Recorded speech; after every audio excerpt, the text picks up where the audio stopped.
ये यहाँ पे टेम्पल, गर्जलिन का मंदिर का टेम्पल, यहाँ पे हम आए हुए हैं। ये बराबर में नदी बह रही है। ये देखिए कितनी खूबसूरत जगह है।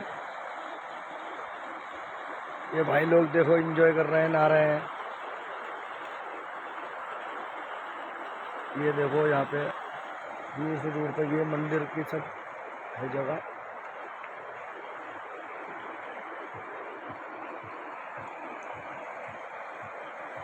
ये मंदिर है गर्जलिन, गर्जलिन के अंदर, जिंकोरपेट के अंदर है ये मंदिर।